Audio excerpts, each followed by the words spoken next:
यांना पोलिसांनी या ठिकाणी ताब्यात घेतलं होतं। चुकीच्या ठिकाणी घोषणाबाजी केली आणि त्यामुळे त्यांना ताब्यात घेण्यात आलेलं होतं। तर ठाकरे बंधूंचाच वरई डोम मध्ये मेळावा होतोय। दोन्ही बंधू एकत्र या ठिकाणी बोलणार। राज ठाकरे आणि उद्धव ठाकरे काय बोलणार याकडे सगळ्यांचं लक्ष असेल। तर मराठी माणसाचा जागर किंवा मराठी मन एकत्र आणण्यासाठीचा हा विजयी मेळावा म्हणून सुद्धा याकडे पाहिलं जाते। तर 66 मध्ये शिवसेनेची स्थापना आणि त्यानंतर आता 2025 मध्ये पुन्हा एकदा मराठी भाषेच्या मुद्द्यावर, मराठी अस्मितेच्या मुद्द्यावर म्हणून ठाकरे बंधू एकत्र एकाच मेळाव्यात दिसणार आहेत।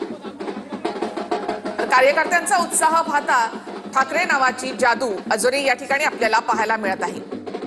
तर कार्यकर्ते लोकल ट्रेन मधून सुद्धा आता प्रवास करत ढोल ताशांच्या गजरामध्ये वरई डोम या ठिकाणी दाखल होत आहे।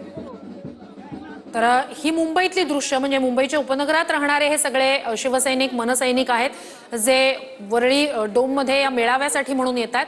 मात्र पुणे असेल, नाशिक असेल, राज्याच्या वेगवेगळ्या भागातून शिवसैनिक मनसैनिक या मेळाव्यासाठी निघालेले आहेत। मुंबईत वरळी डोम मध्ये ते दाखल होणार आहेत। तर ही वरळी डोमची दृश्य आपण पाहतो ज्या ठिकाणी मुख्य कार्यक्रम होणार आहे त्या ठिकाणची ही दृश्य उत्तम नियोजन या ठिकाणी पाहायला मिळते। तसंच आता कार्यकर्ते या ठिकाणी पोहोचतायत। मनसैनिक शिवसैनिक एकत्र या ठिकाणी पोहोचत आहेत। राजकीय दृष्ट्या दोन्ही बंधू एकत्र येतील की नाही माहिती नाही, मात्र मराठीच्या अजेंड्यासाठी म्हणून, मराठीच्या मुद्द्यासाठी म्हणून दोन बंधू एकत्र एका व्यासपीठावर येत आहेत, तेही 19 वर्षानंतर।